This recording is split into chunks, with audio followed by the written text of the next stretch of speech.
Beyond all the other benefits that we know about ketones, one of the main ones that is really, really interesting, and we're starting to see a lot of emerging research on, is the mood stabilizing properties that ketones themselves have.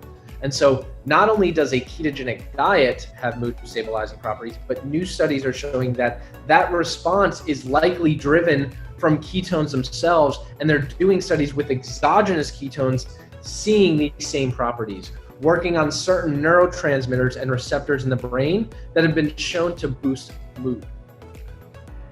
Dopamine's a neurotransmitter in our brain that we commonly refer to as like the happy hormone, right? So when we're feeling good, we get this huge rush of dopamine. And one of the things about being in a state of ketosis is it doesn't bring you to two highs, and it certainly doesn't bring you down like some of these other things that increase dopamine or mess with serotonin.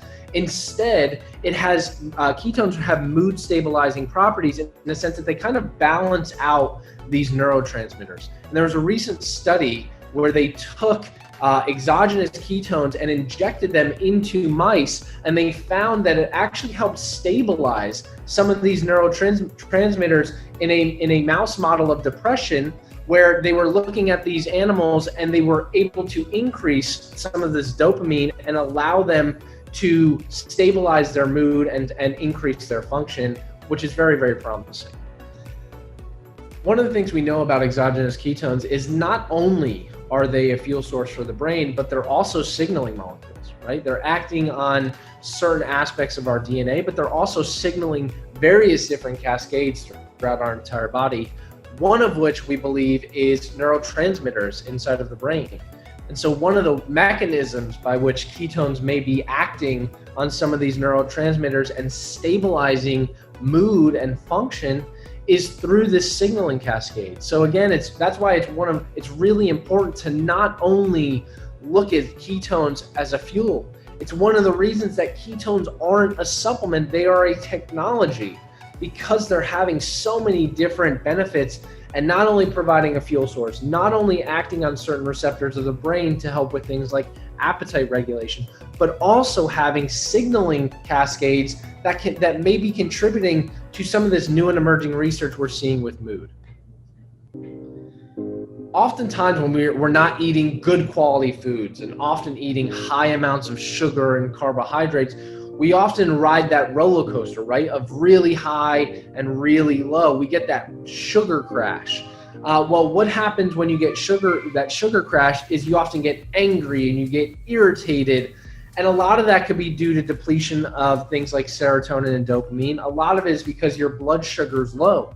Well, fortunately, we now have the access and the capability to provide an alternative source of fuel, right? We're able to fuel the brain in a much better way, not only from a fuel standpoint, but likely being able to balance out and help balance some of those neurotransmitters with the signaling effects that ketones can have. And so rather than having those huge ups and those huge downs, oftentimes we can mitigate those frustrations and that anger and some of those mood swings by allowing us to balance out those neurotransmitters, which has now been shown not only to be done with a ketogenic diet, but also with exogenous ketones. Previously, we've known that there's been a good amount of research on a ketogenic diet and things like just mood in general. And now, because of Prüvit and the research and the explosion of ketones into the market, we're starting to see more research and more science on the benefits of ketones themselves on some of these other aspects of mood and things like anxiety. So again, it's really, really promising. Prüvit's leading a lot of the innovation and a lot of the science forward, along with some of the research we're doing here at ASPI to allow people to figure out how to optimize that, right? If you don't want to go strictly on a ketogenic diet, can you still see some of those benefits with exogenous ketones? Or hey, what if you do both? Can it be synergistic?